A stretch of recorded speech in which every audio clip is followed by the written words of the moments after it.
السلام عليكم. معكم دكتور قادي حسنة، أخصائية في أمراض الشرايين والأوردة وعلاج الدوالي. اليوم قررنا نتحدث لكم في هذا الفيديو على العلاج تاع الدوالي والتقنيات اللي ولات عندنا حديثة اللي كيمكن لنا نعالجوا بها بدون جراحة.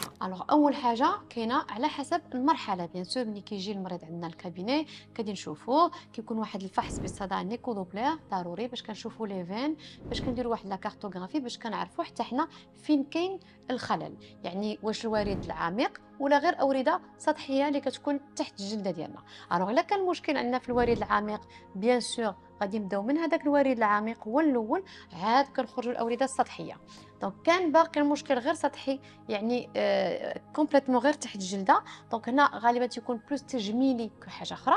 في هذه المرحلة هذه كنحتاجوا واحد الإبر ديال التصليب تيكونوا كيداروا في العياده تو سامبلومون، ما كنحتاجوش فيهم بنج ولا حتى شي حاجه، لحقاش الشوكه كتكون غير رقيقه صغيره. داكوغ. وكنديروا واحد التصليب تاع هذوك العريقات الرقيقين اللي تحت الجلده، لي سورتو هادو كنشوفوهم عند النساء اكثر وتيخلقوا لهم مشكل تجميلي اكثر ما هو عضوي ولا فونكسيونيل. هذه الاولى.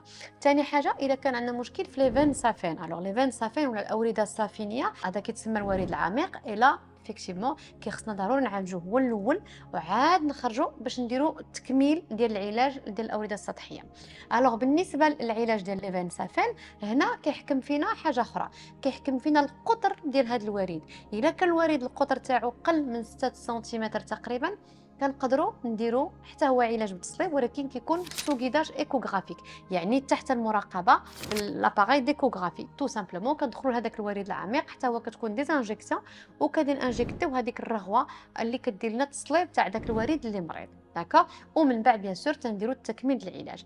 الا كان الوريد كبر من 6 المليمتر، هنا تولي عندنا العمليه بالليزر هي اللي كتصلح اكثر، لحقاش الوريد ملي كيكبر بزاف دونك ياخذنا بزاف الحصص وتقدر ما تكونش عندنا ديك النتيجه اللي بغينا، دونك كنمشيو للازر. اللازر ما كيدارش في العياده، كيدار في قاعه العمليات، وكيدار بالبنج موضعي. وحاجه اخرى هو ان المريض كيكمل العمليه تاعو كيخرج كيمشي على رجلته، يعني ما تيكونش شي توقف على العمل ولا كيبات في المصحه او اي حاجه اخرى. حاجه اخرى اللي كتقدر تحد لينا اننا ما نقدروش نديروا لازر، هو الا كان العرق الداخلي كندوي على العميق ملتوي. هنا افيكتيفمون بعض الحالات ما كيمكن ليناش، وكنديروا بيان سور بالحصص ديال التصليب بالحقن. بيان سور هذا العلاج اللي دويت لكم عليه، العلاج اللي كيقوم به الطبيب في الوريد ديراكتومون. ابخي بيان سور كنقدروا نعطيو وصفات طبيه فيها واحد المسكنات ديال الالام، كاين ديك خيم اللي كنقدروا ندهنوا بهم، وكاين اوسي الجوارب الضغيطه اللي هي مهمه بزاف اللي كنستعملوها في فتره العلاج، حيت ضروريه كو من بعد لازر او لي زانجيكسيون خصنا نلبسوا الليبه ديالنا من بعد الحصه. وبالنسبه كمن بعد العلاج كنحتاجوهم الوقايه، لان هذا السيد الا كان كيخدم نقولوا مثلا سيرفور في قهوه وتيوقف وعالجنا ليه الوريد ولكن ما بقاش كيلبس ليبه، بقى كيدير نفس العمل، راه يقدر يعاود الرجل الاخرى حتى هي تمرض ليه. دونك هذا الشيء علاش كيكون ضروري خصو يبقى يلبس هذوك الجوارب الضغيطه او لي شوسيت دو كونطونسيون اللي كيعاونونا على الوريد يدير الخدمه تاعو. اي بيان سور النصائح كامله اللي كندويو عليها تاع مشكله السمنه خصنا نطيحوا الوزن، تاع الناس ما كيقوموش بالرياضه خصنا يديروا الرياضه، تاع النساء اللي كياخذوا حبوب منع الحمل وعندهم أوردة كبار بيان سور هادو حتى همايا كنقول لها خصك توقف من الحبوب ديال منع الحمل، وكيديروا مثلا لو ستيريلي كويفغي ولا حاجه اخرى. داكوغ. دونك كنحاولوا نخدموا على هاد المسائل كلها اون باراليل افيك العلاج اللي كيقوم به الطبيب.